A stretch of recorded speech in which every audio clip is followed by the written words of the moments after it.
Okay, so what we do, our hot water is on the outside of our van.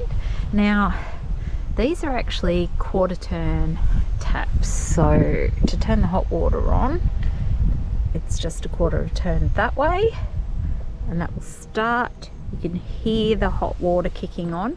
Now we've got one of the Joolca shower tents, which is really great, but it's meant for camping, and I was trying to work out how we could set it up similar to the cross track with their ensuite at the back. So I took it to a local fellow, Pedro from PT All Sewings in Canberra, who added an extra door into the side for us, which means we can set this up at the back. So the Joolca has this there, because what I was really wanting to do was to minimize the length of hose.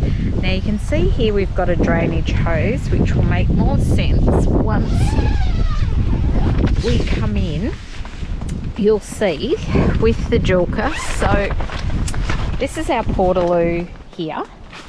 So we've got that, we've got these great shower flaps here, and you know, you've got that for the toilet roll. That's our portaloo setup, and this is our shower setup. Now what Pedro did for us as well, which was really difficult, but I'm going to propose Joolca do it, because their tents come with this flap here. Pedro put in an extra zip for us on this side, which meant we could run this through.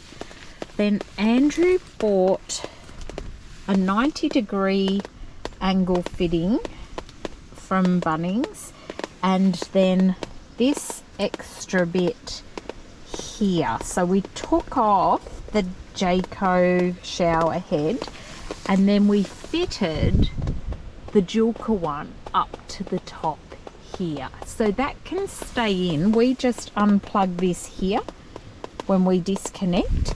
But what we love about this is the Joolca one, once you turn the water on, then you have a switch here to turn it on and off. So this is where the Enviro Water Saver is fantastic.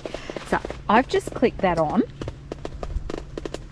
You might be able to hear it, I don't know if you can hear it, but in the background it's running. So you know, you just wait a tiny little bit. This is where we're not wasting the water. So we've adjusted the temperature to 40 degrees. We don't need to do anything else, and then that comes on, and it is amazing. It gives the best shower. So we soap up, turn it off. I mean, we get wet, turn it off, soap's in there, soap up. When we got this, also got a base from Drifter. Now at the time we got this tent a couple of years ago, Drifter were pretty much the only one that were making a canvas base, so they were fairly expensive. I think there's a heap of cheaper options now, but really didn't want to be standing in a puddle. Even though the Joolca tent has this and then the mesh sides to drain the water away, it's just the thoughts of it all being a muddy mess. Like, we're here for 5 days, and after 5 nights of showering, this would be so wet around here. This has that in the corner. Like I said, it's not it's not great, but it does the job. What we then can do at the end is you just tip that up and the water runs out. So we're super stoked with this. This has just been working so well for us this weekend. Awesome with the portaloo. We also do have, which we didn't bring with us, but we do have another fitting to go over the top for if the weather was really bad. It's just like a rain fly. Plus we have the extend outdoors porch that we can put off this side, which means you could virtually get in and out of that even if it was pouring with rain. So I'm just going to turn that water off now. That's done.